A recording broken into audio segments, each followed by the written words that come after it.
I think that we live in a really interesting world where people voluntarily choose to spend most of their time doing things they don't like. It's kind of fascinating because we can choose.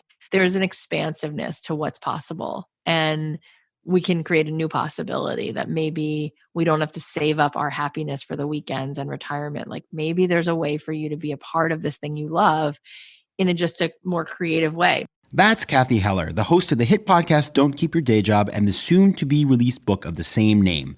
I'm your host, Patrick McGinnis, and this is FOMO Sapiens, part of the HBR Presents Network. Allow me to introduce myself. I'm the guy who invented the term FOMO. That's short for fear of missing out. Today, FOMO is an epidemic and is changing us so much that it sort of feels like we're evolving into a new species. But FOMO doesn't have to take over your life. You can find the power to choose what you actually want and the courage to miss out on the rest. I'll show you how right here on FOMO Sapiens. FOMO. FOMO. Welcome to FOMO Sapiens, the show where I interview people who are changing the world and ask them how they choose from among the many opportunities and options in their busy lives. Everybody has that talent or passion, the one that makes them think, if I didn't have to worry about money, I would do this full time. It's a romantic notion. Whether you like to build furniture, bake, do photography, or write music, the idea of leaving behind the cubicle or the office and launching a new career can be the ultimate daydream. But does it have to remain a daydream? Could you actually make a living out of doing what you love? So a lot of people will tell you, yes, go for it. But it's easier said than done. Say you quit your job to pursue a passion and things don't go as you expect. The place you don't want to end up is stressed, worrying about where your next paycheck is and mired in regret. Today's guest will give us a roadmap and the tools to explore how you might pursue a passion full time.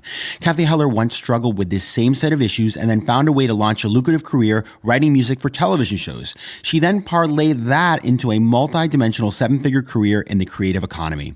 On her podcast and in her new book, she is on a mission to help others to do exactly the same so that they can find purpose and get paid all at the same time. And stick around till the end for the FOMO moment of the show, where I'll be talking to an entrepreneur who used his day job to move to Brazil and eventually launched what has become a huge entrepreneurial venture. So if you've ever wanted to move abroad and start your own thing, you're definitely going to want to check that out. Joining me on the line from Los Angeles is Cathy Heller. Cathy, welcome to FOMO Sapiens.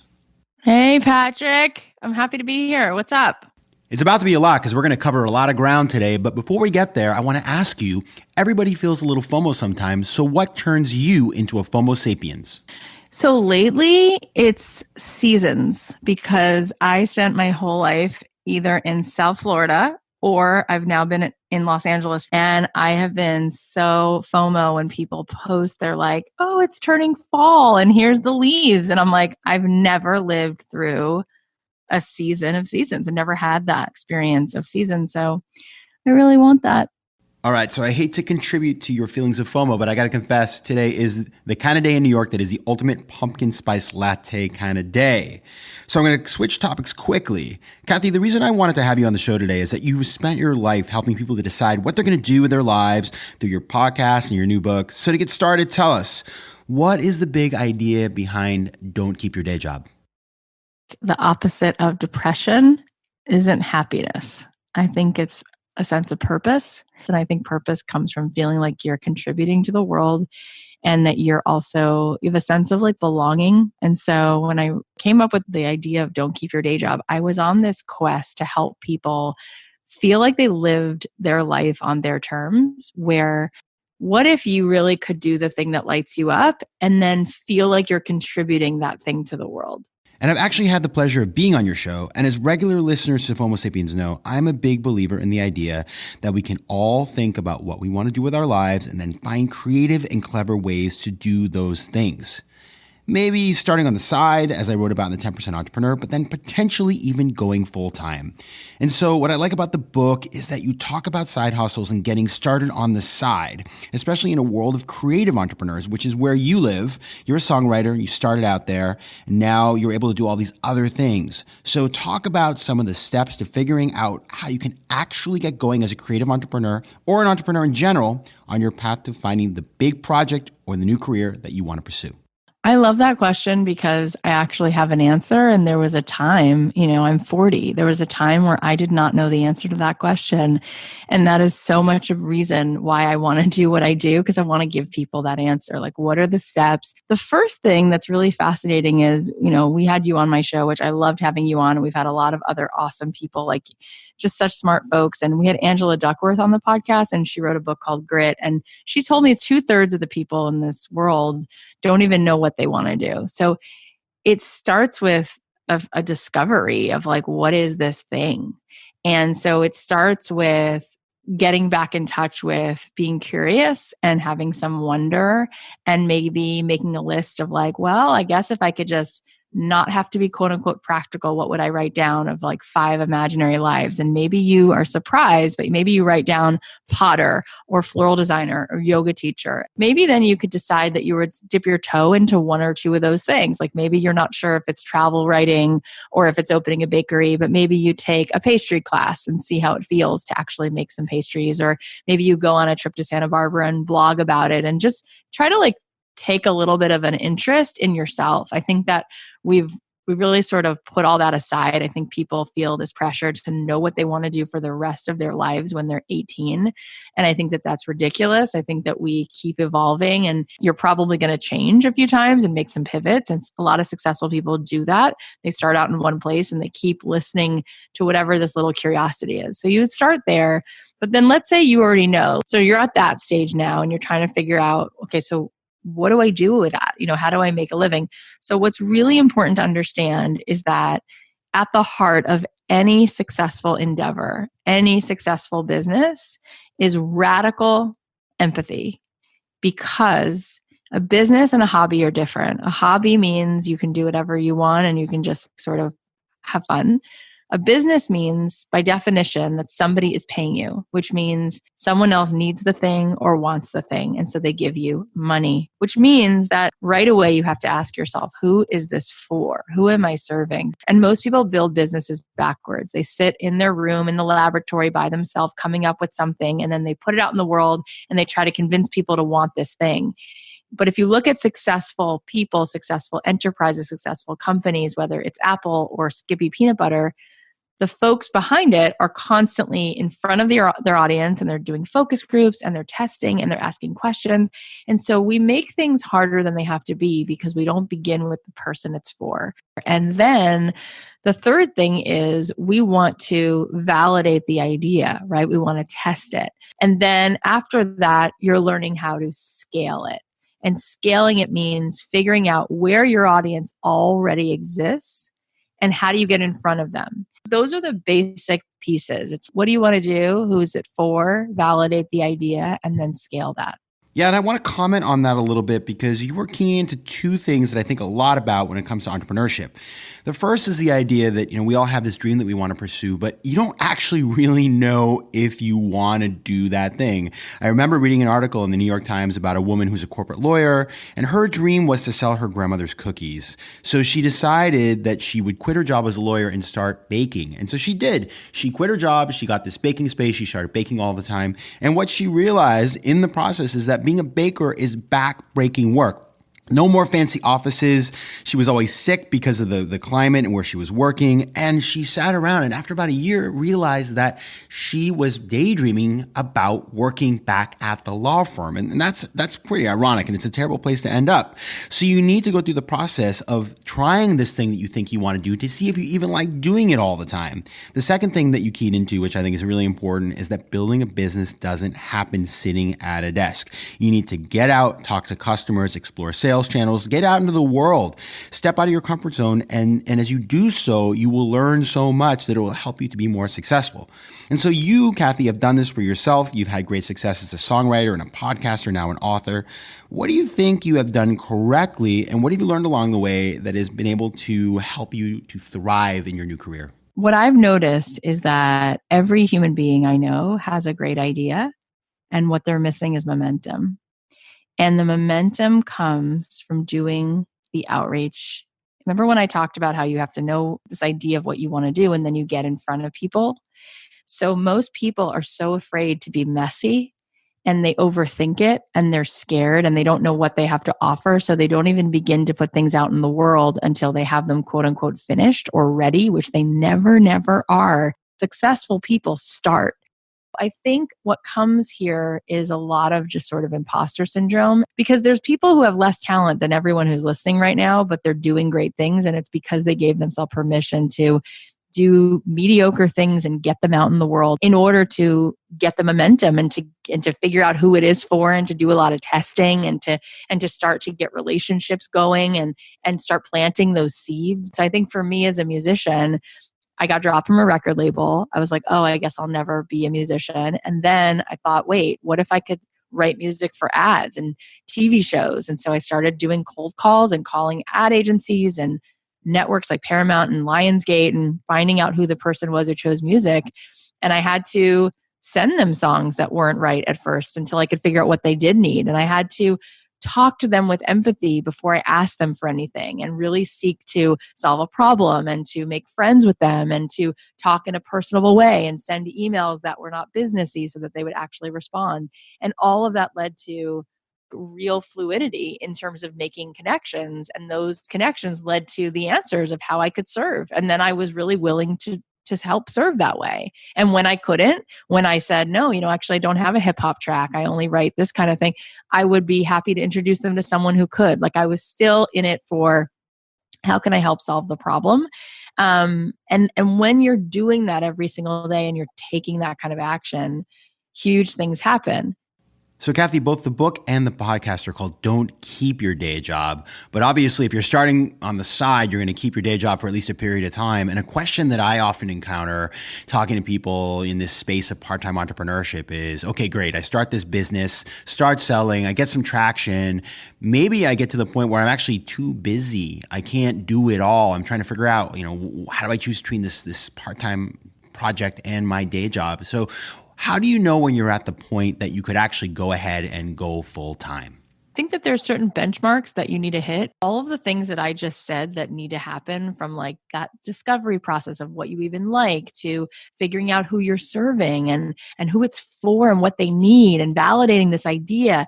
All of that's going to take time, and you can do all of that while you have your day job. And once you get these benchmarks where you're starting to see the sales and you're starting to say, you know what, if I had more free time, I would just do more of that. Then it's time. You've started making sales. You've started to have that. That's feedback from the universe. The sale is feedback that you have figured out what it is and who it's for, and you've gotten some of that legwork done of what they want. And that's when I would think about leaving and then knowing what to do. Because a lot of times people will quit and then they actually set themselves up to fail because they don't have all of those steps done. They put then a tremendous amount of pressure to figure it out right away, which it's going to take a little time to develop. And they'll go back to a job because they'll be like, oh, forget it. I don't even know where to start. We have a ceiling. We all have a ceiling in our mind of like what's possible. And part of the reason I like to do my show, and part of the reason I wrote this book, is I want to show people actual examples of human beings who built a career doing something they love. Because I think it's very easy to say to yourself, well, when I was in fourth grade, we had career day, and it was either be a lawyer, be a veterinarian, be an accountant. There's so many things that are possible. And so part of it is understanding that the way that your brain works, your brain was created just to protect you and look for problems. So most people are going to worry, and most people are going to find problems every day. And like, you're going to be wired sort of for negativity. And it doesn't mean there's anything wrong with you. It's just the way your brain works. But if you know that, then you'll understand that you have to feed yourself every single morning, whatever lights you up. Because we've all had moments where we feel super bold and super fierce and high energy and ready to take on the world. That's the place that we have to take this action from, because this is really high stakes. Like, we're talking about what do you want to do with your life? And what we do to protect ourselves is say, I'm not going to put myself out there unless I know for sure things will work out, unless I know for sure it's a done deal. Like, I don't want to be vulnerable to be rejected. I don't want to be vulnerable to put out this thing that I desire and not be met. we've used it as a survival skill. Yes. And the ironic thing is we think that people who are successful in one part of their lives, they've got the big job, they're working at the bank or the law firm or whatever it is with the corner office, that when they go out to do something else, that they're automatically going to be successful. But the reality is you may be very successful in what you're doing, but when you step outside of your comfort zone and do something completely different, it's disorienting. So you're used to having those scheduled days, all the people working with you, you kind of know what you need to do to succeed. And then all of a sudden you walk into that empty office, you incorporated, and you don't even know how to fill your day. And it can be very, very stressful and difficult. And so one of the critical things to remember is that people get comfortable, and breaking out of their comfort zone is very rare and very hard to do. Of course, here's the good news is that once you get started, you make some mistakes and you realize that by making mistakes, you're not going to keel over and die. Something happens, something changed. And actually taking new risks, trying new things becomes addictive. And you get the confidence to take these risks and maybe even feel a little audacious, because you realize that as you try new things and you build confidence, the ROI, the return on investment on your time, increases. And that's the point where maybe you think, you know what, I'm going to do this full time. A friend of mine, she says, rejection is just redirection. Everyone is mediocre at first at everything. And that's the way that it goes. That's why when I think of people who are really successful, Serena Williams, Elon Musk, these are people who have the courage to fail and wade their way through mediocrity until they write the best song, until they win the game, right? Like there's a willingness to allow themselves the grace to not need to be perfect right away. Because if you need that, you'll never actually be great. You'll never become great at anything, right? And I also think that there are things inside of us that we've always wanted to put in the world. There's just some things that we know we have to do and we have to make. And so the reward isn't being the best in the world or making the most money from it. The reward is like, you showed up. I completely agree. And what I see sometimes, and this surprised me in the beginning, but I see it more and more, is that there are some people that say, listen, I'm doing this thing on the side, and you know what? I'm not going to be able to go full time. I didn't have the level of success that I would need to be able to actually quit my day job. But it doesn't matter, because you know what? Being able to do this thing on the side makes everything else worth it, because my day job funds this activity and I love it, and it really puts meaning into my life. I think that we live in a really interesting world where people voluntarily choose to spend most of their time doing things they don't like. It's kind of fascinating because we can choose.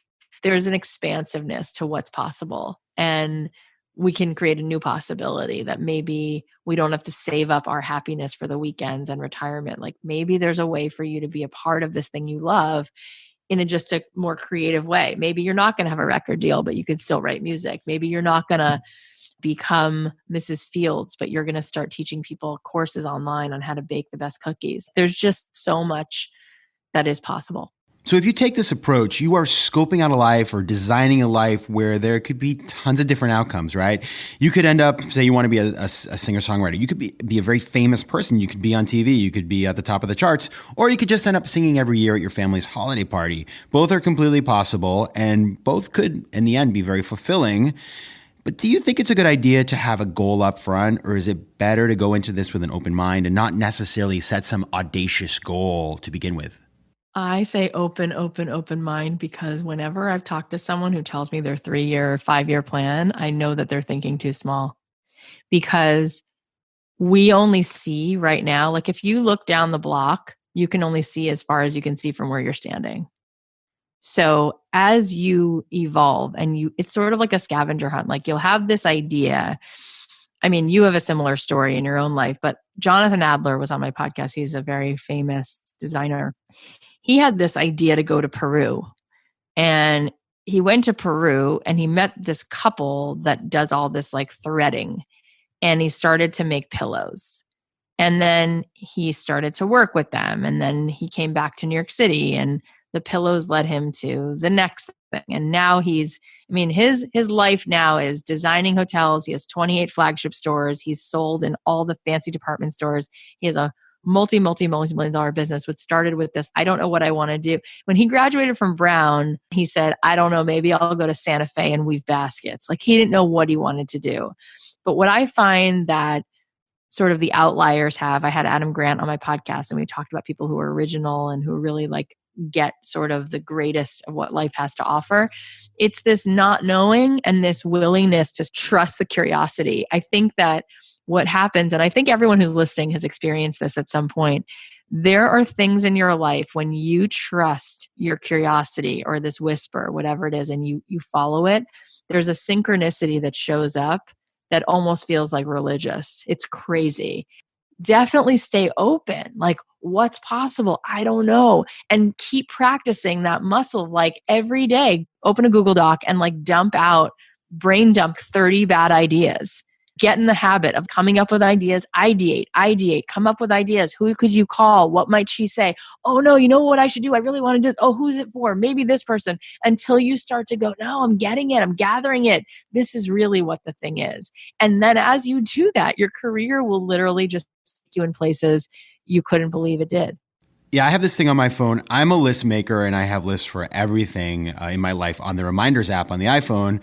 And I come up with new ideas all the time. In fact, right now I'm kind of trying to come up with a couple new words. I have 3 new words I'm working on, so look out, world. And that's a really great way to store your ideas, because here's what happens.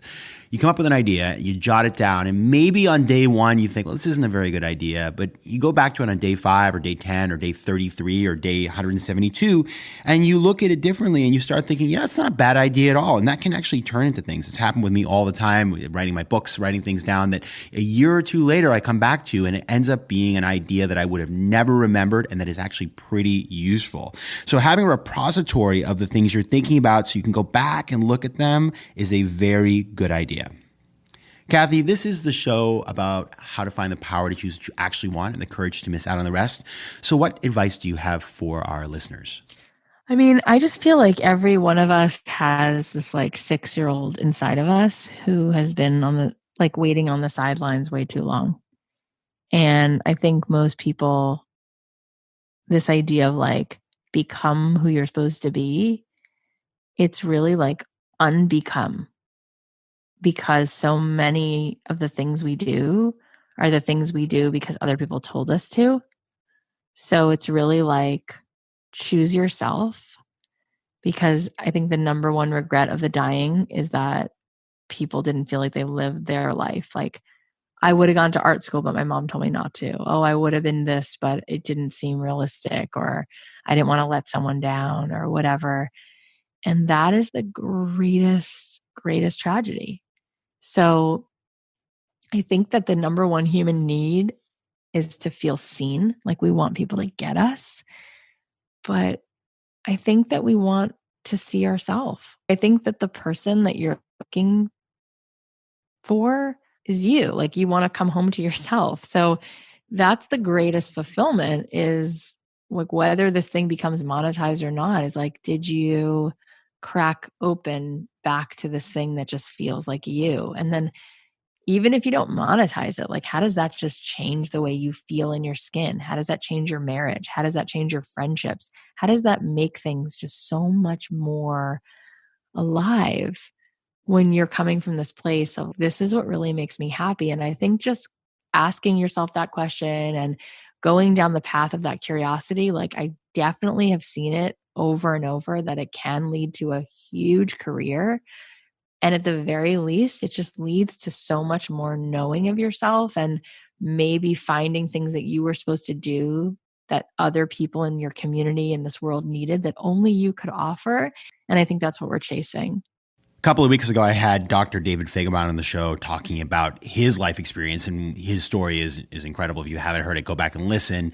He was given last rites 5 times before the age of 30 before he used his own training in medical school and in an MBA program to find his own treatment. And what he told me, which really stuck with me, is that we don't regret the things we did do. We regret the things we didn't do. And he has this whole sort of life philosophy called Think It, Do It. And he just says, if you want to do something, if it comes into your mind, then you should go for it. And I think that can be very powerful. Sweet. What a powerful person. Cathy, you got a lot going on. Obviously, you're a singer-songwriter. You've got a podcast and the book coming out. You got a family. You've been building an empire here. So as you do that, what do you feel like you're missing out on? I've built this beautiful life, 3 kids. I had to go all the fertility treatments to have each one. And I worked so hard, came out to LA with nothing, right? Like no emotional support from my parents, no financial support. And I built this incredible 7-figure income doing something I love. And then I turn around and I go become a workaholic. So how is that helping anyone? Like I built a career so that I could take off time in the afternoon. Like I've set it up this way, and I miss out on taking walks and naps and reading books for fun and having lunch with my girlfriends or going to, do a wine tasting. I miss out on that for no good reason. So I've been trying to train myself to enjoy what I have. And it's interesting. I think some people are really good at earning money. And there's a difference between like, you could be so good at making money, which that seems to be something like through the course of like knowing empathy and knowing how to do outreach and be messy. Like I'm pretty good at making money because I get people and I get out there and I'm scrappy, but having means just enjoying it. Right. And I think that comes down to my own like self-worth. Like I think I have this thing where like, I have to like prove it to myself over and over and over again. It's dumb. I don't have to do that in this moment. I could afford to take a lot more walks and chill. And so I'm really, really working on that. And I hope that is something that I start to do more of, is just like life, just enjoy it, more. Yes. And I think this is something a lot of people who've worked for themselves can relate to. I certainly struggle with it. When I left the corporate world, and you're in the corporate world and you go to the office from 9 to whenever, and you have a pretty fixed schedule, you know where you're going to be and what you're going to be doing.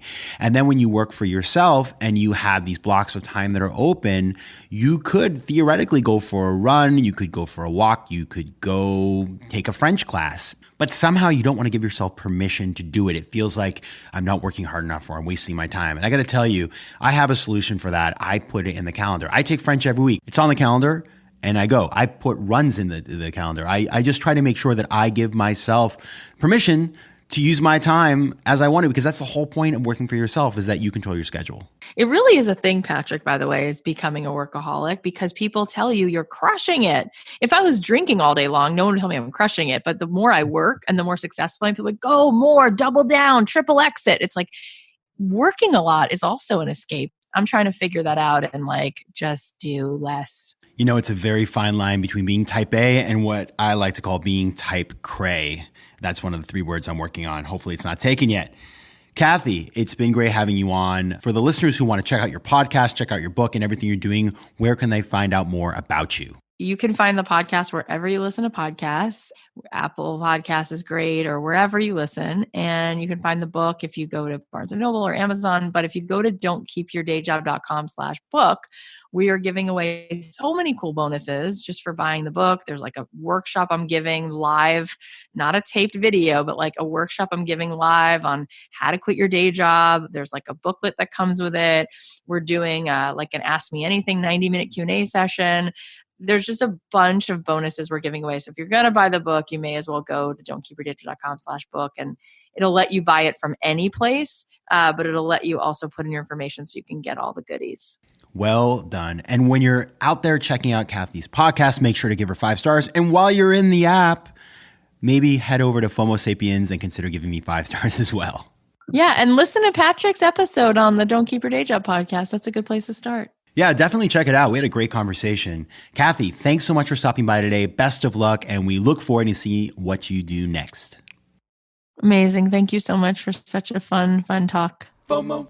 And now it's time for the FOMO moment of the show, which is when I talk about FOMO and its role in pop culture, or tell you about something that's giving me FOMO. And today it's not a something, it's a someone. He's sitting right here in the studio with me, in town from Sao Paulo, Brazil, is Matt Kligerman. He's the CEO of Escale, a venture-backed company that's raised over $30 million and has over 350 employees. Matt, you're American. You live in Brazil now. How did you decide to move down there and start an entrepreneurial venture? Yeah, I was working here in New York for a bank and had lived in other countries in my life, in Australia and Sweden, wanted another adventure, and convinced the bank I was working with to send me down to Brazil for a project that was going to be 1 year. I got extremely excited about some opportunities and fundamental problems that need to be solved, and decided to leave to go build out this company. So this is the great thing. You got somebody else to pay for you, moved to Brazil, figured out if you even liked it, and then you were able to observe an opportunity and go after it. So what is this opportunity? What does Escale do? Yeah, so we do customer acquisition in Brazil. We partner with the largest brands in Brazil, internet providers, health insurance operators, credit card companies, to help them build more efficient customer acquisition funnels. At the same time, we help consumers have transparency to understand these different diverse services, the offerings, and help them acquire the products with transparency, empathy, and ease. And full disclosure, I'm actually a shareholder in this company. I became an advisor, which is something that a good 10% entrepreneur does. And I've been able to watch Matt up close with the team building this company. And it's really been quite an amazing journey. Now, Matt, the other thing that I love about you is that you're a climber. And in fact, the first time I ever climbed with ropes was with you in Brazil, right on the border of the ocean in Rio, going up Pão de Açúcar. And it was a great experience for me. And what made me realize is that you know how to take risk in a mitigated fashion, but you are a risk taker more than the average person. How does that affect you as an entrepreneur? How has it shaped the decisions you make? Yeah, I think it's definitely helped having the perspective of climbing. You clearly want to be able to understand and evaluate well the risk before you go for a large objective. You want to be able to understand what you're going up against, plan well, and execute. But at the same time, when you're in the midst of it, it's inevitable that conditions will change, dangers will arise, and there will be moments where you need to focus entirely on execution. And you'll be able to compartmentalize your mindset and think very deeply about, how do I execute at my best at this moment? And building a company is so similar. You need to be able to figure out where you're going, trace a plan, and go for it. But inevitably, conditions will change. And many times it's do or die. And you need to not focus around what is my plan B, but how do I put all of my energy into making sure that my plan A and the reality I want to create is manifested. And if you're interested in these climbing analogies, check out the movie Free Solo. I hadn't heard of it, and then Matt told me about it. I watched it, and I found it really inspiring. Not something I'm necessarily going to do. And Matt, you better not free solo, because you've got 350 people who you need to make sure you stay in front of as CEO. But keep us posted, and good luck. Thanks, Patrick. FOMO. Big news. You can now pre-order my upcoming book, Fear of Missing Out, Practical Decision-Making in a World of Overwhelming Choice at patrickmcginnis.com/FOMO Sapiens. While you're there, make sure to download my free gift for you, the FOMO Sapiens Handbook, which is an exclusive guide to spotting and managing FOMO and even turning it into a force for good. And as always, if you have an idea for the FOMO moment of the show, you can reach me on Twitter at PJMcGinnis, on Instagram at PatrickJMcGinnis, or on email at letsconnect@patrickmcginnis.com. FOMO Sapiens is part of the HBR Presents Network. The show is produced by AW360 and recorded in New York City. Theme music is by Mike McGinnis. If you like today's show, please be sure to subscribe, rate it, and recommend it to your friends. And as always, you can find me at patrickmcginnis.com. You can also take the official FOMO diagnostic at patrickmcginnis.com/FOMO-quiz to find out if you're a FOMO Sapiens.